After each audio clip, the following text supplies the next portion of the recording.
cyumba iminsi nyuma y'iminsi uwo mugabo yagiye ku rugamba aragenda yagiye mu kwezi kw'indwi hanyuma mubana murindiriye ubwo muri uko kwezi nyine iyo minsi yubatse naratwahira hanyuma nyuma y'amezi ane ndamurindiriye ko agaruka ngo tubwire umunsi mukuru wa Noheli n'abukanye baramurasa bamurashe ku kwezi kwa 11 ndamurindiriye ko aza ku 12 Yesu ashimwe cyukari yakoze n'umuto cyane ubuzima buri ku rutambi nuko rero umwana wanje amaze amezi 3 buramatari n'umunyeshuri aho tuvukana ntibashobora ndabibahisha ko amata yabuze nja mu nzu ndagenda Yesu ashimwe ndagenda negamira ikingi negamira uruhome w'icyumba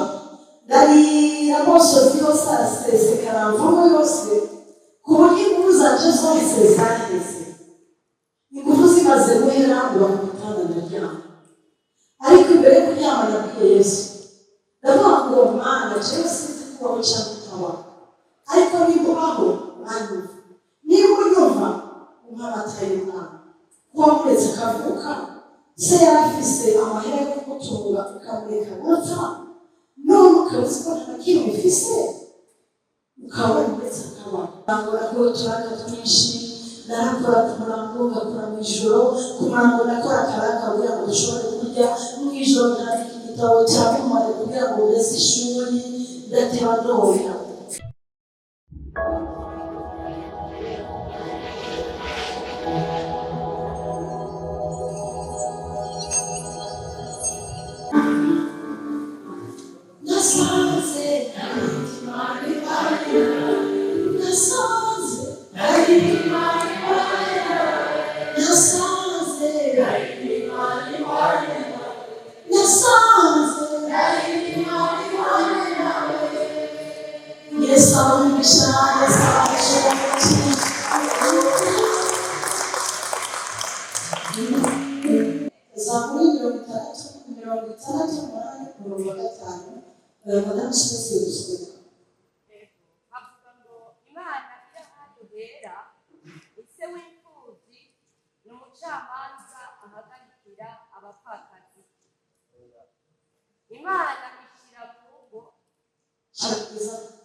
reka nabuze ngenda ku ishuri kuko uri isi wifuza. Yesu nashimye ijambo ry'Imana ryakiriye ukarigira iryawe riguhindukira ubuzima. Yesu nashimye. Noneho waburana abapfakazi igihe cyose uzabona uburenganijwe uzugende mu cyumba cyawe wibwire Yesu. Amen. Uzugende mu cyumba cyawe ubwire Yesu utereka abandenganije kandi ari wowe umburanira. Yesu nashimye. Ugomba gusubira dusome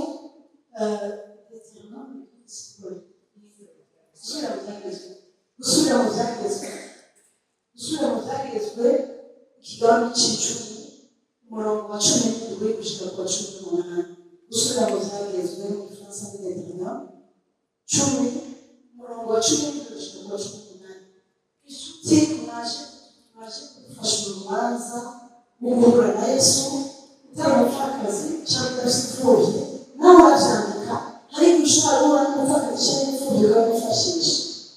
Sibyo? Yesu nashimye.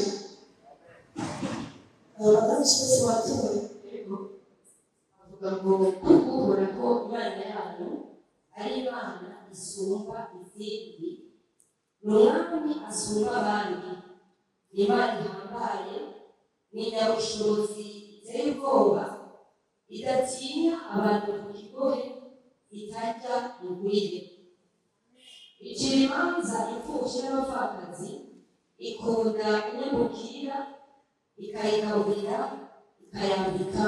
Amen. Amen. Yesu nashimye. Aho none ni mwumva muguwe neza kuburyo mushimira Imana yanyu. Yesu nashimye. Yesu nashimye. Mwumvise icyo Imana ikora ku bapfakazi n'imfubyi. Umuntu niyo bivuga adaciye muri Bibiliya kuko niho hari ukuri kose kw'Imana. Aya majambo muyandike muyagumane ibanga. Amen. Amen. Jewe nagize ubukwe hari kera hari mu 1997 ngira ubukwe ari mu kwezi kw'indwi kuko madamu Smith yababwiye akikambuza yababwiye ati yari yarapfakaye ariko Yesu yarubaga. Yesu nashimye. Muri Yesu byose birashoboka. Yego Yesu nashimye. Nagize rero ubukwe mu kwezi kw'indwi kwa 1991. Yesu nashimye. Hanyuma mbana n'umugabo kuva itariki 5 gushika itariki 12. Ni ukuvuga twabanye bimwe iminsi 2. Yesu nashimye. Inyuma y'iminsi 2 ubwo yagiye ku rugamba. Jewe no kuvuga ko urwo rugo rwa mbere rwubatse mu minsi gusa. Yesu ashimwe. Muramuka. Nubatse urugo iminsi 2. Nyuma y'iminsi 2 uwo mugabo yagiye ku rugamba. Aragenda yagiye mu kwezi kw'indwi hanyuma ngumana murindiriye ubwo muri uko kwezi nyine iyo minsi 2 nubatse naratwahira. Hanyuma nyuma y'amezi 4 ndamurindiriye ko agaruka ngo tubwire umunsi mukuru wa Noheli n'abungane baramurasa. Bamurashe mu kwezi kwa 11 ndamurindiriye ko aza mu 12. Yesu nashimye. Icyo kandi yakoze ni muto cyane ubuzima bw'ibintu bitangiye. Yesu nashimye. Urugo rw'indwi imwe n'ubwo bugeni bwa mbere ni urwo rugo rwubatse. Hanyuma abapfakazi murabizi ibyo mubayemo murabizi. Nyuma yaho murazi uko bica bigenda, murazi umubabaro ugera imera, murazi amarira, murazi uruvugo, murazi agahinda, murazi byose. Rero nshyigaranira imeze nk'iyo byayishubije. Amasigara ndabyara umwana umugabo yarapfuye kandi je nari umunyeshuri. Mukuru wanje niwe uramubwira ati twabonye twambaye ibara ati umwana mutoya wacu yapfakaranye ibitabo mu ntoki ngo yapfakaranye amakaye mujya ku ishuri. Agomba imbere abatuvugana mwana w'umugisha bariko bararira kuko babaranye nanje murabisaba ko naje bashoboye guhaguruka ko nabo babikoranye. Yesu nashimwe, Yesu nahabwe icyubahiro. Yesu ni umugabo w'intwari, Yesu Yesu ni umugabo w'intwari, Yesu Yesu ahindura ibyatsi guhinduka, ahindura ibyatsi guhinduka, ahindura ibyatsi guhinduka. Icyo gihe nk'uko gahunda babwira mu ishuri kandi nari gutabona yose imyaka 21 kandi nari nzi yuko abantu bose ari beza atari na kimwe urabona uri umuntu afite abantu bakuru bawe benshi ndi mu bana batonya wese mariya ashaka imutagiza rwose ntinyagutse ubuzima rero bagatanga bugoye ubuzima rero bwo guca mu muriro ariko ndashima Yesu avuga ko uzoca mu muriro uzoraturya muzoca mu mazi muzoraturya raho uno munsi ndaje gushimira nta Yesu nyuma y'imyaka 29 ibyo bintu byabaye hahise imyaka 29 bibaye. Yesu nashimye, Yesu nashimye. Tumbwira ubuzima bugoye cyane ntarahetse ishuri kurwana no guheza ishuri kurwana n'ibyo kurya n'ibyo kwambara kandi abakuru banje barakunda cyane ariko nabo ntabwo bari bwigeze ntacyo bari kushobora kandi nabo barashyigikiye ariko nabo ntacyo bari bashoboye. Yesu nashimye. Rero kirambikura nasengera muri Katolika hanyuma nkabona kumva Imana nishaka gukorera Imana hanyuma nkaba nahora njya gusoma ibisomo kwa patiri ibisoma nibyo nasoma narimo basoma narimo baririmba. Yesu nashimye. Mu bisomo nasoma rero kwa patiri hari ijambo ryamfashije muri ubwo bupfakazi kuko je nta Bibiliya nagira sinari nzi kwibaho nta bajambo y'Imana tuko turabaho ko munsi none yampaye nari mfise icyo nakoze n'ibutse ijambo nasomye kwa patiri. Iryo jambo rero ryo twisome muri Bibiliya nakora kandi kabanda gushakana kanyiwe.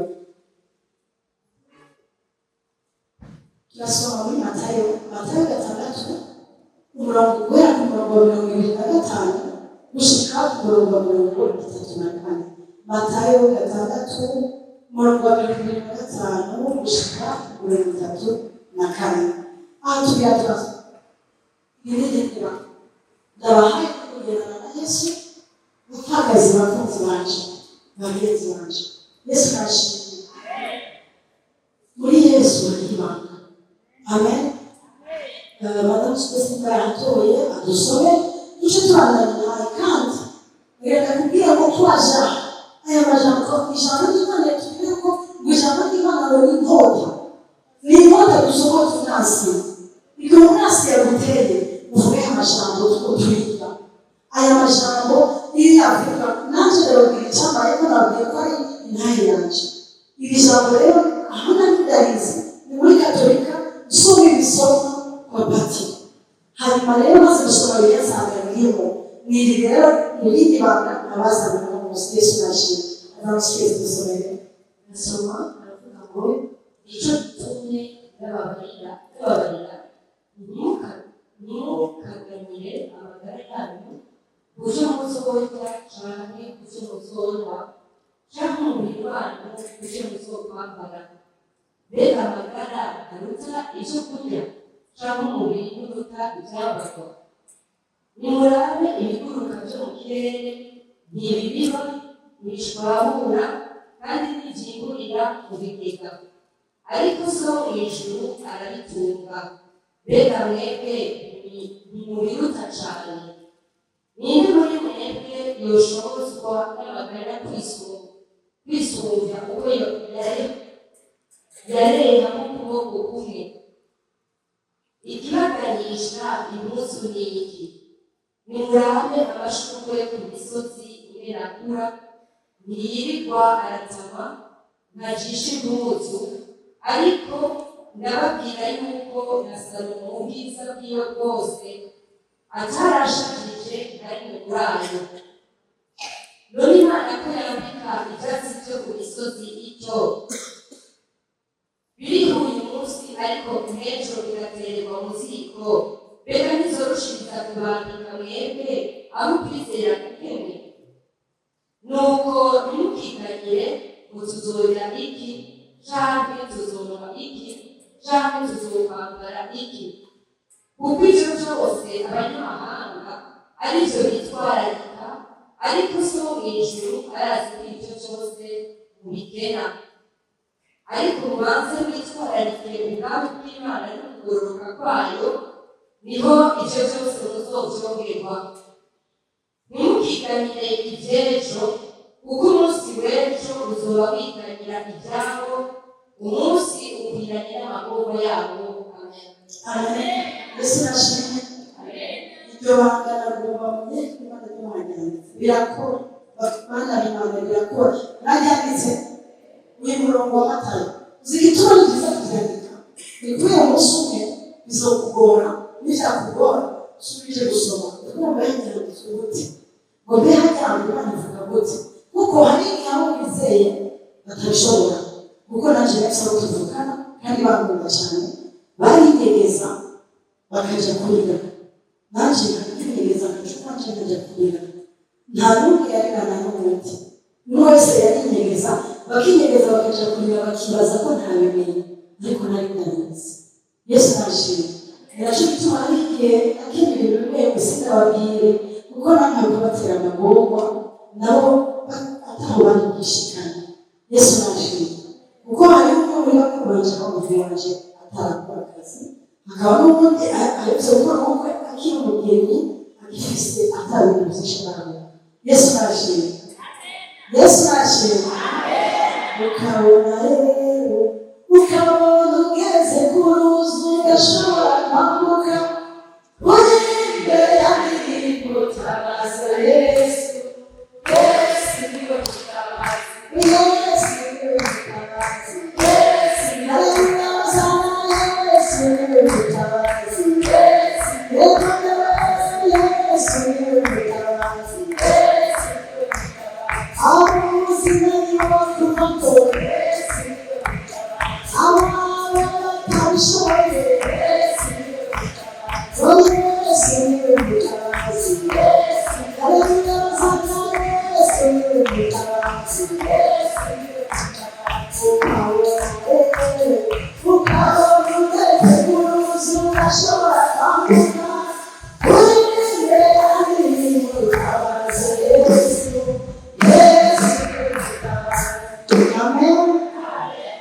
Nuko rero umwana wanje amaze amezi 3 mbona Matayo ni umunyeshuri, aho tuvukana ntibabishobora, ndabibahisha ko Matayo yabuze, nja mu nzu ndagira. Yesu nashimye. Ndagenda negamira ikingi, negamira uruhome rw'icumba, ndarira amosozi yose arasesekara mvumo yose, ku buryo ingufu zanje zose zaheze, ingufu zimaze guhera ngo bakutana ndaryama. Ariko imbere yo kuryama nabwiye Yesu, ndavuga ngo Mana jewe sinzi kubaho cyangwa utabaho, ariko niba ubaho uranyumva, niba unyumva umpa Matayo umwana, kuba muretse akavuka, se yari afise amahera yo kumutunga ukamureka gupfa, none ukaba uzi ko nta kintu bifise, ukaba muretse akabaho uwo mwana. Ni jewe rero sinzi kubaho cyangwa ishukuri, kuko hageze Yesu numva ntazi kubana n'abashayitsi babo, nabibwiye uko nyine uko ndavyumva mu mutima. Jewe sinzi, urumva sinzi gusenga, abasenga neza ngo mbabarire, jewe nababwiye uko vyagenze. Yesu ni mwiza ku buryo azi kudutahura no mu kutamenya kwacu. Ubwira ngo jewe sinzi kubaho cyangwa utabaho, ariko nimba ubaho umpa amata y'umwana, ikibebe kiri muri Yesu cyabeza kwacu. Yesu nashimye. Abiwacu tuvugana abantu, urumva ko nabo ntaje kubarindira amagorwa, aho tuvukana barankunda, urumva nabo nababwiye abantu. Yesu nashimye. Inyuma y'indwi zibiri maze gusenga gutyo no kuririra Imana, narebye ko ntazi ko cyabaho. Inyuma y'indwi zibiri Imana impa abantu, irungika abamarayika. Imana igira abamarayika muri mwebwe harimo amarembo hariho aboneka n'abatabona. Yesu nashimye. Imana irinda Isirayeli ihora soma isinzira. Ako naragahinduye vuga ngo Imana irinda abapfakazi n'imfubyi ihora irinda soma isinzira. Imana irinda abapfakazi n'imfubyi ihora irinda soma isinzira. Bebesi indubikira abaye tubonesha amaso. Nagiye muri vile ntagira amahene y'ibisi. Murabyumvana? Murazi ko nababwiye ko ari umunyeshuri. Naragenda kwibarabara mu kwizera nkagira gutya ntagira y'ibisi. Haba umunsi umwe rero ndi muri vile hari ahantu bampaye kwiga ordinateur ku buntu kugira ngo nzokora igihe cya gitabo, kuko nababwiye ko nari umunyeshuri ari muri universite nategereza kwandika igitabo cya memoire yo guheza amashuri. Hanyuma hari umugira neza yanyemereye kujya kwiga ordinateur kuri gusa kuko sinari nzi kwandika na ordinateur. Ngeze muri vile aho twiga iyo ordinateur niganye n'abakozi b'uyu muntu. Turiko turidondora turamukanya, umwe arambwira ati jewe bakumutangano kuko naje kumutanga. Hanyuma Imana imuhaye lift. Uyo muntu arambwira ati reka tugure lift. Bampa lift yari umupapa aragenda ahitana abadamu biwe bantara bashikana muhira mutangano baravunaba. Kubera rero ku mugoroba twama twiga ordinateur misi yose naragenda mu kugenda nagenda mu kwizera yari lift y'umuntu ntazi natwoba nabo ntazi nasenga Imana ngo impeshi y'urivire mu kugaruka wa mupapa na wa mumama bakangarukana. Ariko umunsi wo tuganira n'umumama mbona ibibebe byabo bibiri ku ifoto zitege tubona bakungana. Hama ndamubwira ngo umwana bakurikiranye n'ingoga nawe cyarambwira atego ati kandi nawe usukurikize n'ingoga y'abana wawe ntazafite. Hama cemenya ko aba bantu tugendana baba bifite batazi amakuru yacu. Bwira wa mudamu ntereka madamu bitoshoboka hajya je nta mugabo ubwira kandi muri agakobwa gatonya vedikata akonze cyane. Hanyuma wa mudamu yumva aguye mu gahundwe agira ubwoba aravuga ati harya umwana wanje aravuga ati iyo mwana ntagira se. Hanyuma ndamubwira nti se bamurashe iyo abana ntiyabonye se abo umwana arafise amezi 3. Hanyuma wibuke ko nanjye nasabye umwana wanjye. Uyo mudamu baramugabo bashyize muhira umudamu abwira umugabo turazi yuko wundi madamu Glorieuse atagira umugabo, urazi ko wa mwana wa mubebe atagira se. Abo bantu Imana bakora ku mutima bari bafise inka baravuga ngo bari bafise umwana wabo afise amezi 6 w'imyaka 3. Bashobora ati umwana wacu uzosubira kumubona ngo Glorieuse atagira umwana. Kora amashyi.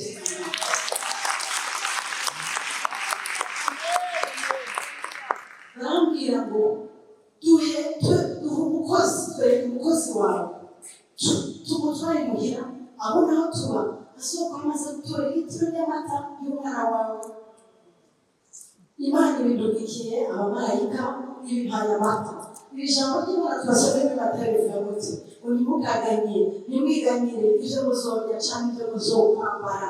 Inyoni zo mu kirere Imana irazigaburira, zitarima, ntizibiba, ntizibeza, ntizimbura.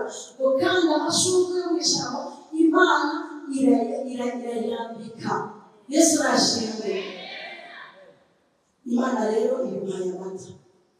Umwana arayahanywa sinibuka yatambuye n'abayagejeje ndateba ndakura ndateba ndaronka ubuzi bwiza ndateba ndabwira ntihagarikiraho nanjye ubwo ndakura nanjye urasa amahera ndashobora kuba amatunani. Yesu nashimwe. Hanyuma ikindi hariho umuntu w'umugabo twabana munsi y'ibanga. Umwana wanje yiga ku ishuri rimwe n'abana biwe. Uyo mugabo Imana iramufata ku ngufu aravuga muzungu wamutwara umwana ku ishuri kandi nitwatwara umwana ngo rushika wanjye niwe yasa wakaza n'imodoka bagahitana umwana wanje ku irembo akamutwara ku ishuri akamugarukana. Imana impaye amata, ibimpaye imodoka y'itanga mu ishuri. Inyoni ntiziriba ntizimeza, Imana irazigaburira. Yesu nashimye. Nanjye nabaye inyoni, Imana impa amata y'umwana, impa umutwe wo gutwara mu ishuri. Sinari hano ikintu na kimwe, nta kintu nari mfise, nta muntu n'umwe abantu bigeze abihisha. Yesu nashimye. Abantu bampa amata, hagera igihe babona ngo nanjye bamaze gukora kuri ijoro umurango, nakora uturaka twinshi, narakora ku murango, ngakora mu ijoro, ku murango nakora akaraka kugira ngo dushobore kurya, mu ijoro nandika igitabo cya mumare kugira ngo mbese ishuri ndateba ndorera. Ba bantu baravuga bati ahubwo wonse urebe tuguhaye ibitero bimwe gusa, tuguhaye abiri, tuguhaye ibyo marana byawe. Yesu nashimye. Yesu inapendeza, oh inapendeza,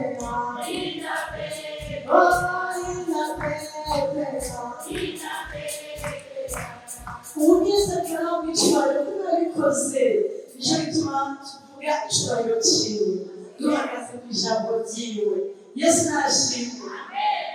Abantu bampa amata rero bamerekeje ngo babereka. N'abandi bose bahaguruka bambaye amata, umwana bakama amata, abamarayika barayamurikiye icyo gihe. Nashobora kumwereka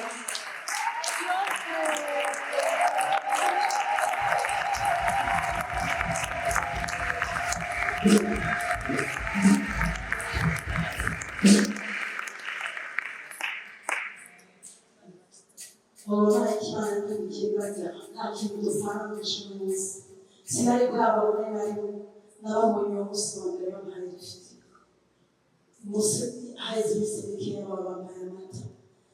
Si ibyo gusa, bampa amata, hanyuma hagera n'igihe batangura kuzana papier de toilette. Uriko muravyumva? Batangura kuzana papier de toilette, bakagura ikarito ya papier de toilette y'iwabo bakagura n'iyiwanje.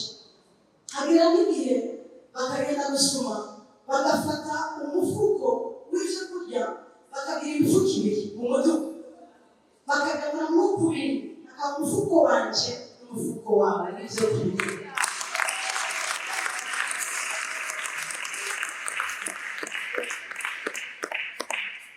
Hageze igihe bampa n'abana babo barabigisha byinshi kuri swari kugira ngo amafaranga. Yesu nashimye. Imana yigirira abamarayika. Hageze imyaka 29 n'abantu barimo Imana ibaha umugisha. Ijambo ry'Imana mbere ko mucyana ngo ijambo ry'Imana riri mu migani bivuga ngo isi n'ijoro bikiriho. C'est comme la raison de France, aussi longtemps que si la terre existe, le principe de sommeil de récolter existera toujours. Ici les jours qui kubiba kwibo bizokwama. Yesu nashimye. Narabivye ndazi neza ko maze kwibura kandi muzokomeza mwibura. Kandi icyo bazamuza nikomeze mu neza hanyuma jewe kindasana gikomeye cyane ni ukugira ubugingo budashira no kujya mu ijuru. Hanyuma yahishaka yicaye mwagize neza kuza mwarakoze kubera abamarayika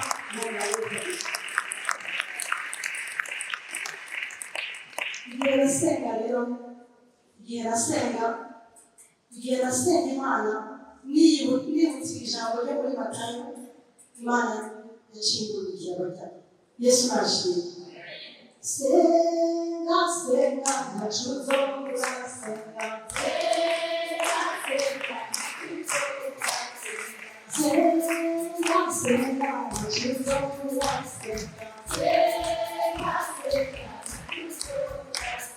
Abrahamu yasenze ashobora gusenga. Abrahamu yasenze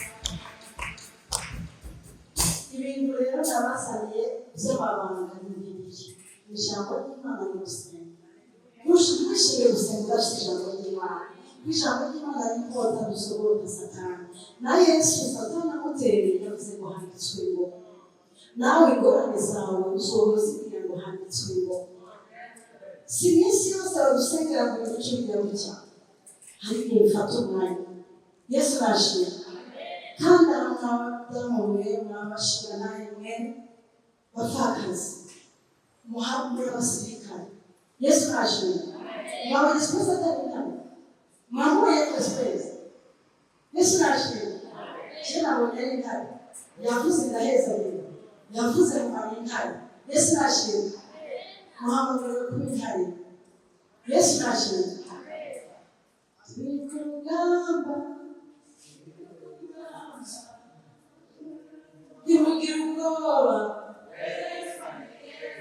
turi ku rugamba rimwe turi ku rugamba mwabapfakazi mwe aha muri ku rugamba kandi nta geragezo na rimwe Imana izoka ngo tubeko itaduhaye imbaraga hamwe n'ibyo bizogira inkomezi Yesu nashimye muri abanyenkomezi shero hospitali muri abanyenkomezi kuko hamwe n'ibyo izogira inkomezi ikigaragazo cyose guhaye haba hari inkomezi zirahanze Yesu nashimye kandi yakuretse ngo bikube ko yari ishobora kubibuza ariko Imana ntibayihabiriza Imana ntiyakubaho nyafande Yesu nashimye nabonaga bahinga ijambo mu Baroma 8:28 bivuga ngo byose Abaroma 8:28 ngo byose bikoranirizwa hamwe ngo bigire neza ubizeye